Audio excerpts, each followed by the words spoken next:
بسم اللہ الرحمن الرحیم۔ حضرت زبیر بن عوام رضی اللہ تعالی عنہ بڑے جنگجو صحابی تھے، نبی کریم صلی اللہ علیہ وسلم کے رشتہ دار تھے۔ حضرت اسماء رضی اللہ تعالی عنہا کے شوہر عبداللہ ابن زبیر رضی اللہ تعالی عنہ کے والد محترم، اور چونکہ حضرت عائشہ رضی اللہ تعالی عنہا نبی کریم صلی اللہ علیہ وسلم کی زوجہ مبارکہ ہیں، اس اعتبار سے حضرت اسماء رضی اللہ تعالی عنہا کی بہن تھی حضرت عائشہ، اس اعتبار سے نبی کریم صلی اللہ علیہ وسلم کے ساڑو ہو گئے حضرت زبیر بن عوام رضی اللہ تعالیٰ عنہ۔ بڑے جنگجو صحابی تھے۔ بدر کے موقع پر حضرت زبیر بن عوام رضی اللہ تعالیٰ عنہ کے سامنے عبیدہ آیا، اور یہ عبیدہ کون؟ سعید بن عاص کا بیٹا، جو کافروں کے لشکر میں تھا اور پوری طرح سے لوہے کی زنجیر سے اپنے آپ کو ڈھانپا ہوا تھا۔ کسی طرح سے اس کا جسم نظر نہیں آ رہا تھا، صرف اس کی آنکھیں نظر آ رہی تھی، اور اپنے آپ کو کہہ رہا تھا انا ابو داتل کرش۔ کرش کہتے ہیں کنبے کو، بڑے تکبر سے اتراتے ہوئے کہہ رہا تھا کہ میں تو بڑے کنبے والا ہوں۔ ایک معنی اس کا اوجھ لیا ہے۔ تو محدثین نے اور شارحین حدیث نے اس کا ترجمہ کنبے والے سے کیا ہے، کہ اتراتا اور گھمنڈ کرتا ہوا کہہ رہا تھا کہ میں تو بڑے کنبے والا ہوں۔ یا حضرت زبیر بن عوام رضی اللہ تعالی عنہ نے بڑے غصے میں ایک نیزہ اس کی آنکھ میں مارا، اور اتنا زور سے مارا کہ وہ زمین پر گرا اور وہیں مر گیا۔ حضرت زبیر بن عوام رضی اللہ تعالیٰ عنہ فرماتے ہیں کہ پھر میں نے اس کی گردن پر پاؤں رکھا، اور میں نے اس نیزے کو، بھالے کو کھینچ کر نکالا۔ اس کے دونوں کنارے ٹیڑھے ہو گئے تھے۔ پھر نبی کریم صلی اللہ علیہ وسلم کی خدمت اقدس میں حضرت زبیر بن عوام رضی اللہ تعالیٰ عنہ نے جا کر جب اس قصے کو بتلایا، سرکار خوش ہوئے اور حضرت زبیر سے اس بھالے کو مانگا۔ حضرت زبیر بن عوام رضی اللہ تعالیٰ عنہ نے وہ نیزہ سرکار کو عطا فرمایا۔ حضور کی وفات تک وہ نیزہ سرکار کے پاس تھا صلی اللہ علیہ وسلم، اور پھر سرکار دو عالم صلی اللہ علیہ وسلم کی وفات کے بعد حضرت زبیر رضی اللہ تعالیٰ عنہ نے واپس لیا۔ پھر جب حضرت ابو بکر صدیق رضی اللہ تعالیٰ عنہ خلیفہ بنائے گئے تو انہوں نے اس کو اپنے پاس رکھا۔ پھر ان کی وفات پر حضرت زبیر نے واپس لے لیا۔ پھر حضرت عمر رضی اللہ تعالیٰ عنہ نے اس کو اپنے پاس رکھا۔ پھر ان کی وفات پر، ان کی شہادت پر حضرت زبیر نے اپنے پاس لے لیا، اور اس کے بعد حضرت عثمان غنی رضی اللہ تعالیٰ عنہ نے اپنے پاس رکھا۔ پھر حضرت زبیر نے واپس لے لیا حضرت عثمان کی شہادت پر۔ پھر حضرت علی کے پاس رہا۔ اس کے بعد پھر حضرت علی کی شہادت پر بھی، حضرت علی کی شہادت تک انہی کے پاس رہا۔ بہرحال زبیر بن عوام رضی اللہ تعالیٰ عنہ بڑے بہادر اور دلیر صحابی تھے۔ ان کے متعلق انشاءاللہ العزیز تفصیل سے ہم آپ کو بتاتے ہیں کہ جنگ بدر میں بھی شریک رہے، اور حضرت سیدنا عمر ابن خطاب رضی اللہ تعالیٰ عنہ کے دور خلافت تک، سن ہجری 15 تک، بلکہ اس کے بعد تک جنگ یرموک میں بھی یہ شریک رہے۔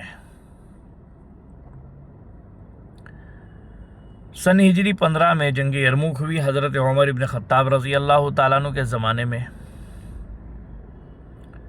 1 लाख से जायद रूमी कत्ल किए गए और 4000 से जायद मुसलमान शहीद हुए सहाबा कराम रिज़वानुल्लाहि ताला अलैहिम अजमईन, और 40,000 रोमियों को कैदी बनाया गया।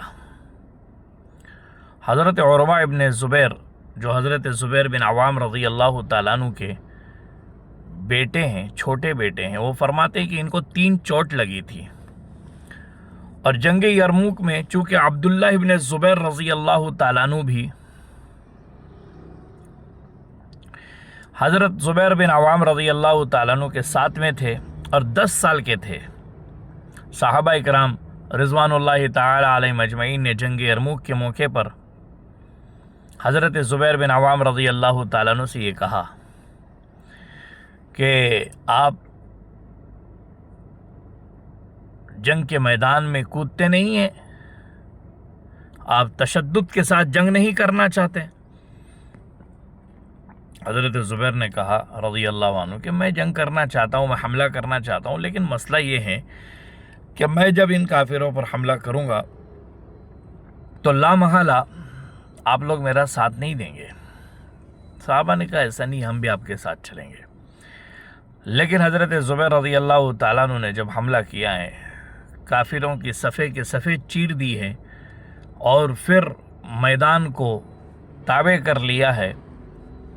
यहाँ सहाबा पीछे से नहीं वार कर रहे थे, पीछे से नहीं आ रहे थे रूमियों के झुंड में। ज़ुबैर बिन अवाम तन्हा अकेले लड़ रहे थे और जब वापस हुए तो रूमियों ने उनकी लगाम पकड़ ली घोड़े की और फिर उन पर 2 चोट लगाई है। उरवा इब्न ज़ुबैर रज़ी अल्लाह ताला अन्हु फरमाते हैं कि मेरे वालिद हज़रत ज़ुबैर बिन अवाम रज़ी अल्लाह ताला अन्हु की पीठ पर 3 निशान लगी थी तलवार की।